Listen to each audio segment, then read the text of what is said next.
திமுகவில் உறுப்பினர் சேர்க்கையை அதிகரிக்க வேண்டும். தமிழக முதல்வரின் சாதனை திட்டங்கள் அனைத்து வீடுகளுக்கும் சென்றடைய வேண்டும்.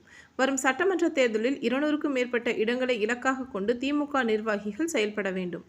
மாவட்ட செயலாளர் தளபதி முருகேசன் ஒன்றிய பொது உறுப்பினர் கூட்டத்தில் வேண்டுகோள்.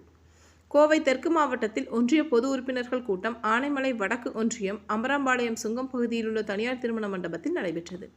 இந்த கூட்டத்திற்கு கோவை தெற்கு மாவட்ட செயலாளர் தளபதி முருகேசன் தலைமை தாங்கினார். ஒன்றிய செயலாளர் ஹிமாலயா யுவராஜ் முன்னிலை வகித்தார். இதில் அம்பராம்பாளையம் ஊராட்சி மன்ற தலைவர் ஷஹாரா பானு ஃபைசல், திவான்சாபுதூர் ஊராட்சி மன்ற தலைவர் கலைவாணி சிலம்பரசன், மாவட்ட கவுன்சிலர் வளர்மதி கார்த்திகேயன் அனைவரையும் வரவேற்று பேசினார். கோவை தெற்கு மாவட்டத்தின் முதலாக முத்தமிழ் அறிஞர் டாக்டர் கலைஞருக்கு திருவுருவச் சிலை அமைத்து 116 அடி கழக இருவெண் கொடி தமிழக முதல்வரின் திருக்கரங்களால் திறக்கப்பட்டது. இதற்காக தமிழக முதல்வர் அவர்களுக்கும் மாவட்ட செயலாளர் அவர்களுக்கும் நன்றி தெரிவிக்கப்பட்டு மாவட்ட செயலாளர் தளபதி முருகேசன் அவர்களுக்கு மாலை அணிவித்து கலைஞரின் பேனா நினைவு பரிசு வழங்கப்பட்டது.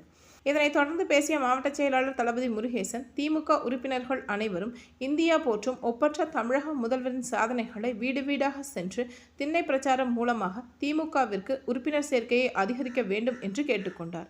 மேலும் தமிழக முதல்வரின் நலத்திட்ட உதவிகள் அனைத்து வீடுகளுக்கும் சென்று அடையும் வகையில் சிறப்பாக செயல்பட வேண்டும் என்றார்.